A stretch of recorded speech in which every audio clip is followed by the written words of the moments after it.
and now we are reviewing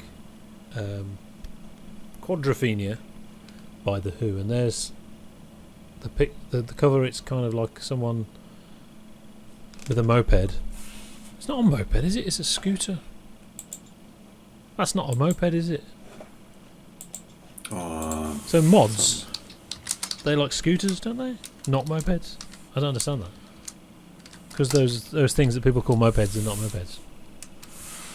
I'm not sure. I don't know what the technical difference is between a scooter and a moped. I have no clue. It's just what my dad says. They're not mopeds, they're scooters. I think it's a moped. I think it's a moped, but it's not. It's a scooter. That's the thing. That's what I've been told. Okay. Anyway, so yeah, they're really good at overtures. You hear something, you think, yeah, this is the overture. This is awesome. That's the thing, you know. It's not entirely different to Tommy, except that I like it. I think this is great. It's it sounds like The Who. It's all thrashy chords and the drummer just doing lots of rolls continuously. That's great. And I really like it, and it's well structured, well written songs, catchy stuff, big concept album thing, you know. 1973. Why do I like this and not Tommy?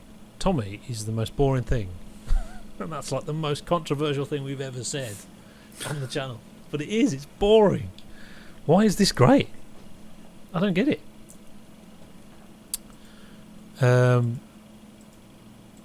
That's it. That's what I'm going to introduce it with. Yeah, there you go. Is it my turn now? Yeah, it's your turn. Passing you the album. Oh, this is going to be even more difficult now, Kev, because I basically agree with you. I enjoyed it. Pretty good, isn't it? Which is strange because it's, I looked at the track listing and I was I don't know any of these. Oh God! And then I put it on and it was just good. Yeah, it was good stuff. I don't know why. Why is it good, Kev? That's what we've got to address. There's an this has had. I mean, obviously, Tommy was first. Tommy had huge influence on prog, obviously, but here I hear stuff is prog. That's what you do with a prog concept album. Yeah, it's not prog, but it's influenced prog. This was 1973, wasn't it? Yeah. To the commercial world, prog was already finishing.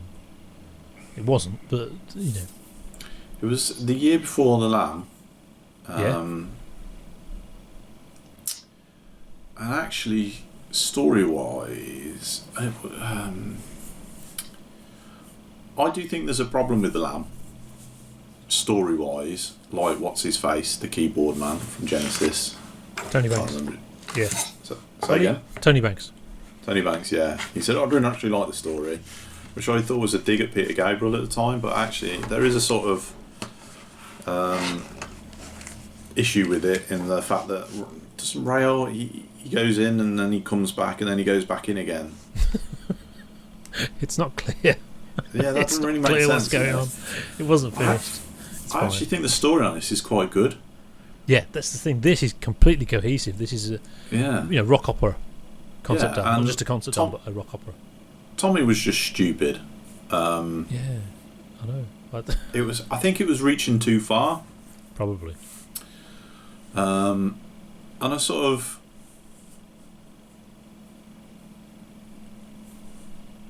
I tried to, why does the wall work? Why do I feel a little bit let down by the Lamb story structure wise? Although the music is excellent. And I think it's because the wall is so expansive that you can't possibly say that they're dragging things out here. Whereas Tommy definitely sagged. Yeah. And it sagged from not a very high point. It felt like it was just going on and on and on. Yeah, it was like more stuff. Now this this doesn't feel like an overly expansive story. It actually feels very, very well paced. It does. Yeah, it doesn't actually feel like a double album. No, and it does sag slightly in the middle. I did sort of tune out for a little while, but that's maybe because I'm listening to a double album for the first time. Oh yeah. But it doesn't. It's not like such a dramatic thing. I never once did I think, oh God, when's this going to end? You know, or you know.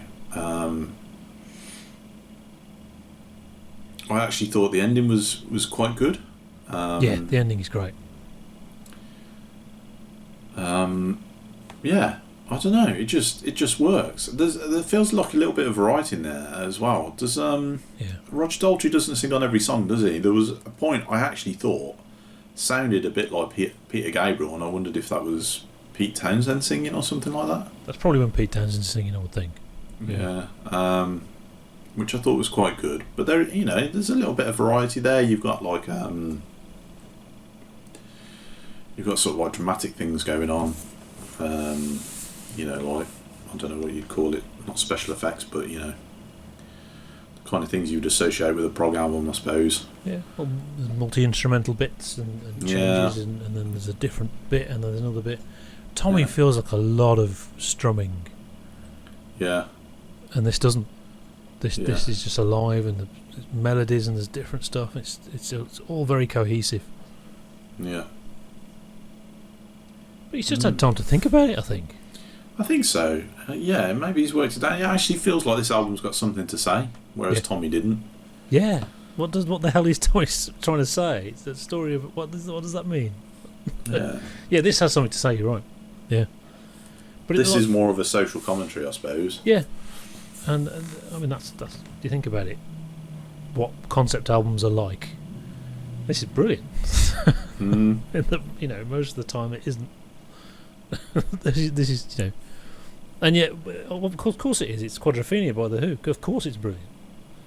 You know, but I suppose Tommy was first. That's the thing, isn't it? That's where the idea is. Mm-hmm. I suppose that's fair.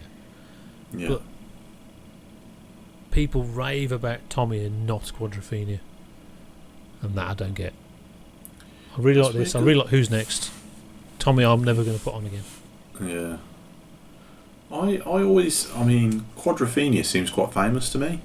Oh, so yeah, it is. Because there's a film. I don't know, does the film follow the story? I've never actually watched the film. It does. I saw the film when I was quite young. I was far too young to be seeing it, actually, thinking about it. It was all about drugs and things, and it was shocking. Yeah. And he drives the moped off the cliff at the end, does he? You have to remember I saw it when I was like 8 or something. Right.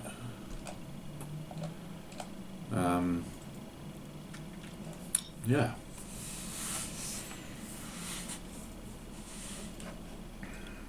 It's good. You should listen to the Quadrophenia by the Who. It's very good. Yeah. It does. I mean, you have to remember. Well, neither of us have. I certainly. Well, in fact, you had a better idea about the Who than I did. Pretty much, I have no clue.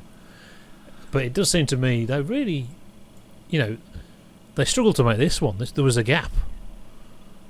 He needed more time to think about it, and which was good because it worked, and they made a really good album. But it feels like that.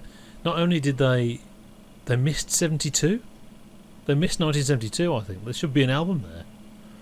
After this, it was catastrophic for the 70s. They just couldn't. They really struggled to get it together. They did make albums, but it seems to me that you know that they really struggled. I mean, let's see.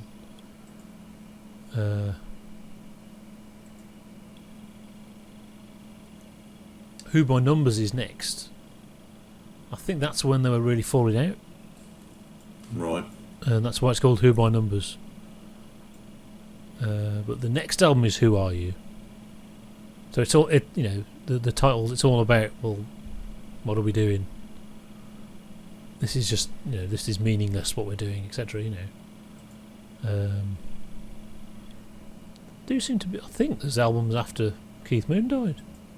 I didn't realise that. Well, they seem to go on touring forever, didn't they?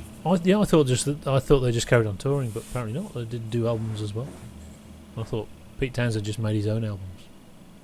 Yeah, Face Dances, It's Hard, Endless Wire, and Who. I remember Who, actually. Yeah, I do remember that. That was last year.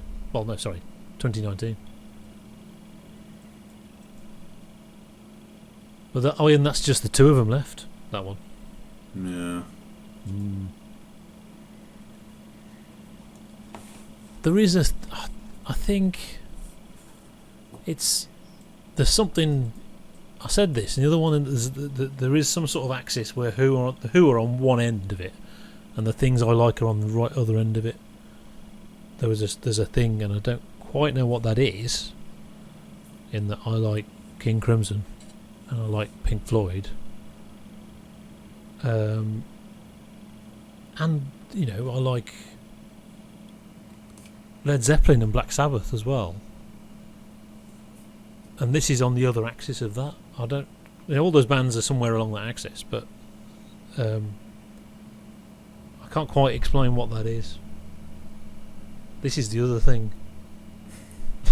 I don't really know what that is. I don't know if anyone. This is the other thing that was happening in the 70s. Yeah. You have to remember, they were massive. They were huge. I mean, the fact they didn't make many albums, the pressure to make more albums must have been monumental. Yeah. And from the sounds of things, it was Roger Daltrey wanted to make more albums. He said, just make more albums, we'll make loads of money, He didn't care about any concept album. It sounds like he doesn't really like it. He doesn't really have any interest in that. He just wants to make rock songs.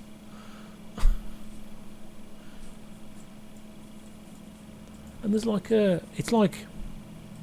they are working class, okay, but there's in the Who, I hear a thing of, this is what we're being told we have to be like, because you're working class and you have to be like that, like tabloid newspaperiness. I hear that in the Who, and I don't know why. It's probably not there, but to me that's a thing. Well, you hear sort of like a working class type thing. A parody. It's what Fleet Street think we should be doing.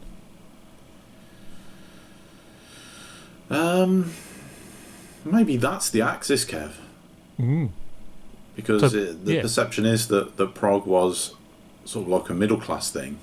Yeah, and it actually isn't. Then sort of like classic rock, whatever you want to call it, was a working class thing. Just the riffs. And and Black Sabbath aren't that. Black Sabbath is something you couldn't else. say that about Black Sabbath. Yeah.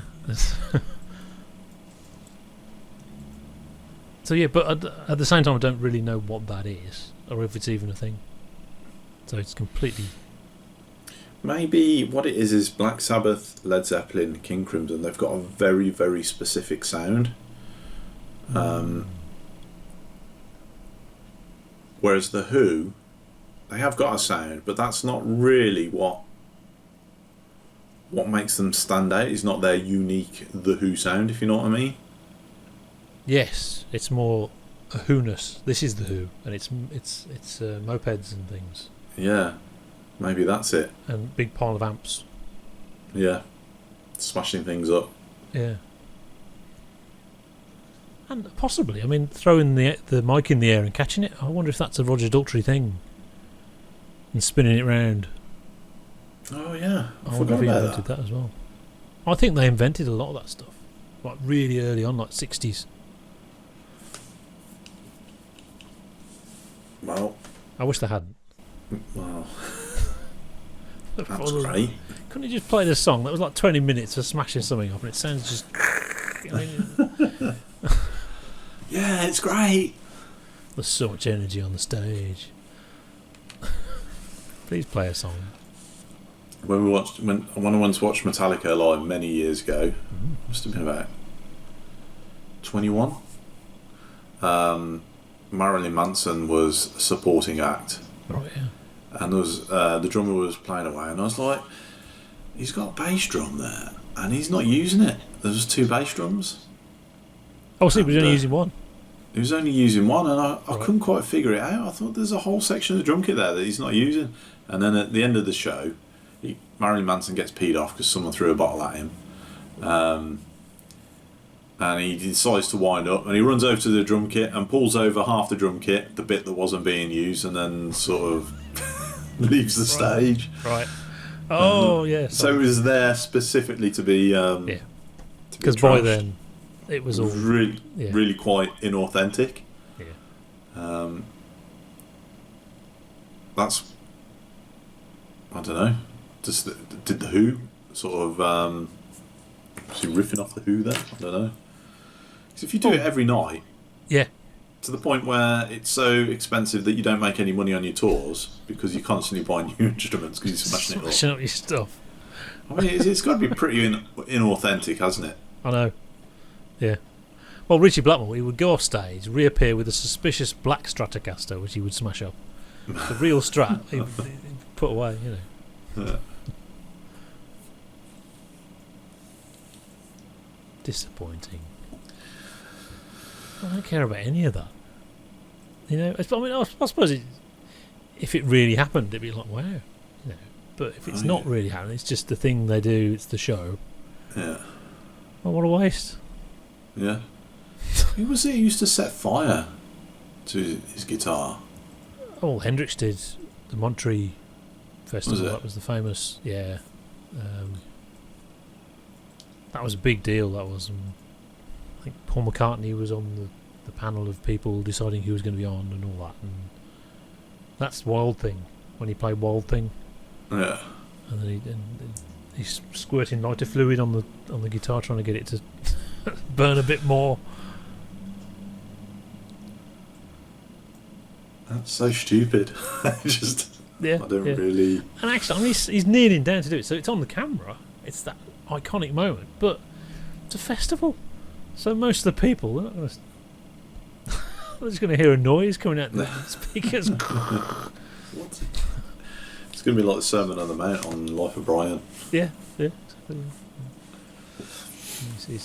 said, play the guitar like this. No, he said, play like this.